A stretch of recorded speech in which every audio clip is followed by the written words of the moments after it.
Now, who is this Senate parliamentarian?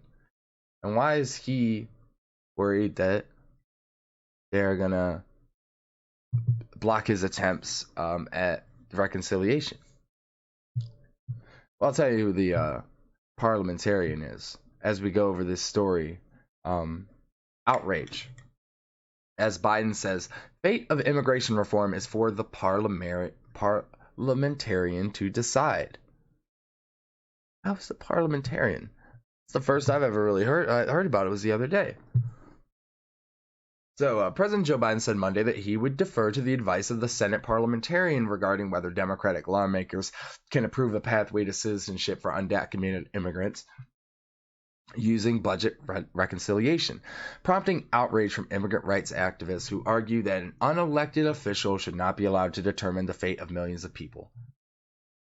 That's for the parliamentarian to decide, not for Joe Biden to decide, the president told reporters when asked about Democrats' plan to include a pathway to citizenship for Dreamers, DACA, and others in their forthcoming reconciliation package, which is expected to include trillions of dollars in spending on a range of priorities. So what is a Senate parliamentarian? Senate parliamentarian is tasked with interpreting and advising lawmakers on chambers, rules, and procedures. While typically an obscure figure, incumbent parliamentarian Elizabeth McDonough attracted fury earlier this year when she ruled that a $15 minimum wage provision could not be included in Democrats' sweeping coronavirus relief package because she viewed it as a violation of the rules governing budget reconciliation.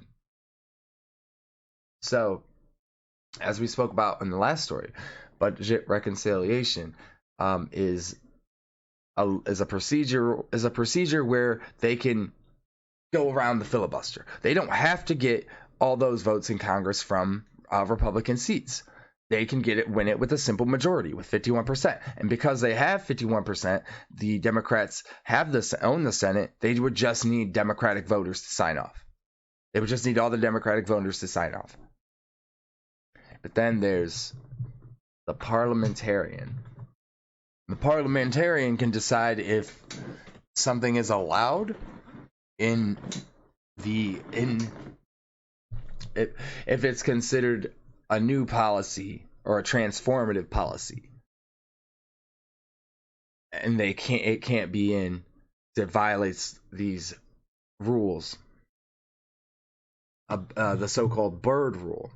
So the Byrd rule is requires that all provisions of reconciliation have a direct and not merely indirect impact on the federal budget.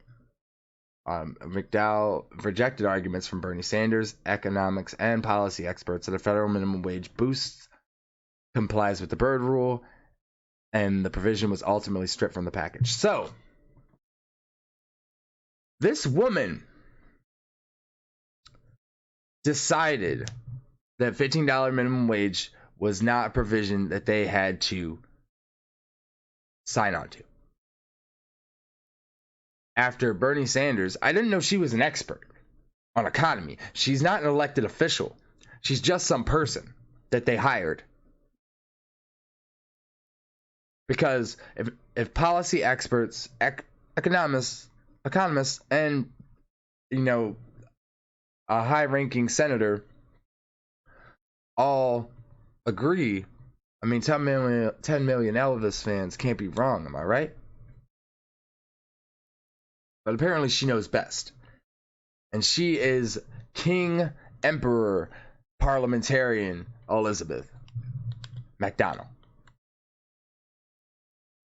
How do we give one person so much power?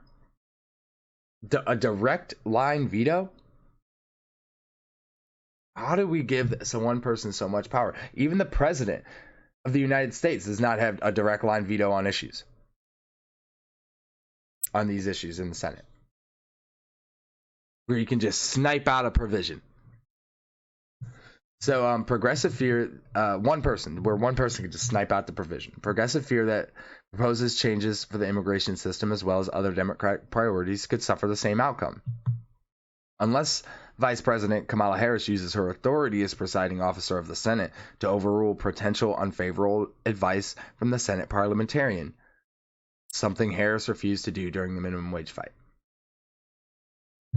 That's because Kamala Harris and Joe Biden don't believe in minimum wage. They don't believe in a $15 minimum wage.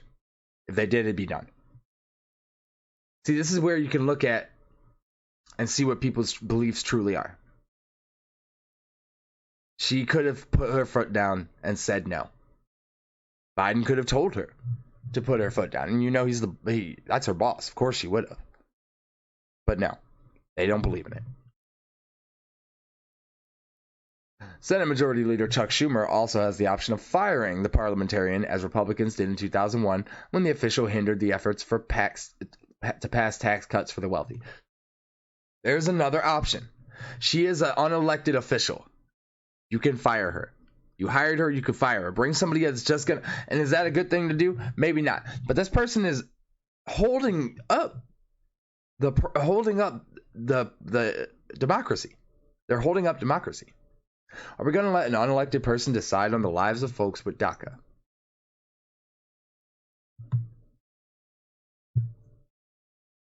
So, Robert Kursan, campaign director, emphasized that the parliamentarian offers advice which the president and the Senate are free to take or reject.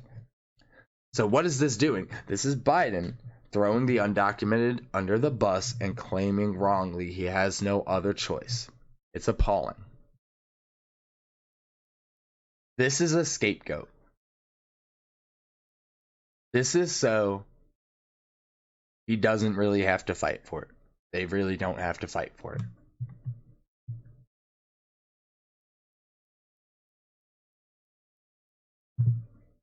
This is a major problem. This is so that he can say, at the end of the day, I tried my best. But the Emperor King Parliamentarian, they just didn't allow it. It wasn't me, it was them. You're the president of the United States, man. And even though I don't think that the president should have ultimate power, you are the president of the United States. Maybe you should have a little bit more power as the elected governor of the free world than somebody that was hired off of the street.